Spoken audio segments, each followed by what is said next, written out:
Pentre bach ar y ffordd fawr rhwng Dolgellau a Thrawsfynydd ydy Ganllwyd, man lle mae'r ffordd yn sythu am ryw chydig ar ôl trwyadau garw. Felly mae traffig yn tueddu i'r rithro drwodd, bod arwyddion yn ychrybuddio i gadw at 10 milltir ar 20 yr awr, yn naill ochr ar llall i'r pentref. Ond rwan mae pentrefwyr y Ganllwyd wedi clywed fod y gwaharddiad yma ar gyflymder yn debyg o gael ei godi, efallai yn gyfan gwbl. Nodyn yn y papur lleol dynoddi sylw nhw gyntaf.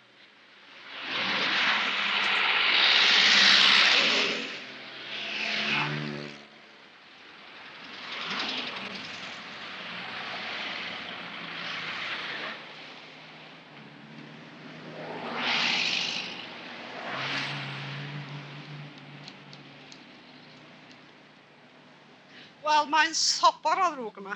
Yn enwedig yn yr ha, ac dydd Sadwrn, pan maen nhw'n pasio o am butlins. Wel, a ceir a pobl ddiath o gwmpas, sut mae posib yr ni sydd ddi gair. Groesi trosodd at fws yma. Mae ysgol y pentre reit wrth ochr y lôn fawr, ac 20 o blant yno sy'n gwneud tipyn o ddefnydd o'r lôn ar y ffordd nôl a blaen i'w cartrefi. Da chi'ch dwi'n fama syau plant ar fi mynd i'r ysgol. Da chi'n poeni ynglyn ar arwydd 30 yma?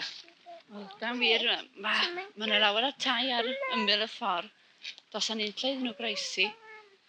At yr ysgol, yn gwybod yma nhw, yn gyrru nhw'n adwy trwy pentre.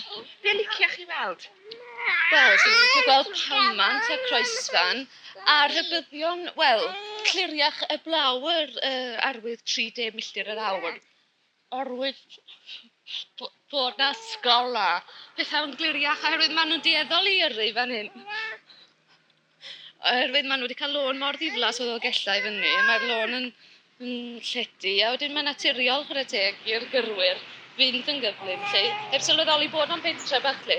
Dwi'n meddwl dyla, wel, rhywbeth am ei wneud, a beth bynnag bydd yn gwneud i ffwrdd ar arwydd 30 milltir yr awr. Mae yna bwyllgor gweithredu wedi ffurfio yn y pentref i gadw'r arwyddion 30 ble mae nhw. Y cadeirydd ydy prifathro'r ysgol, Bob Gapper. Mae yna rai o'r tai yma, mae mynediad y tai reit ar fin y ffordd, mae'n gorfod camu'r ffordd allan o'r tai bob dydd. A fydd yna 7 o hemblant bach yr ysgol yma gen i flwyddyn nesaf, gorfod croesi ffordd yma bob dydd ydy'r ysgol. Wel, dwi wedi gweld cyn heddiw 3 car yn dod lawr. Un dod i fyny a 2 arall yn pasio gilydd ar ffordd lawr. A sa fawr iawn fel gwelwch chi, sa'n digon o le i hynny yma. A rhai cyfadda mae'n o le hawdd i yrru drwyddo fo. Chi'n dod lawr, mae'r ffordd, ddwy ochr i bentra, yn ffordd mor dda. Dydy pobl ddim yn sylweddoli bod nhw'n dod i bentra, ys wedi cyrraedd i ganol y pentra. A fel o gwelwch chi, mae'r ysgol, dydy ddim ond 1 cam ydi o'r ffordd fawr. A mae'r hen blant bach yma, mae'r tacsi'n dod i'n hôl o bob dydd. Mae'n dod i'r ffordd. Peta rhywbeth yn digwydd, sy'n car fawr iawn o gyflan, de. A mae yna, da ni wedi gweld bod yna yrru difrifol yma. Mae'n ambell i car wedi cael ei ddal, ond neu 70 yr awr yma. Y tebygrwydd rwan, erbyn holi, ydy mae codi'r gwaharddiad i 40 yn hytrach na'i ddileu yn gyfan gwbl fydd Cyngor Sir Gwynedd a'r swyddog Gymreig yn ei wneud. Ond tydi hyn ddim yn swyddogol, ac yn sicr does neb wedi deud gair am y pwnc wrth y bobl sy'n cael ei heffeithio fwyaf, sef trigolion Ganllwyd.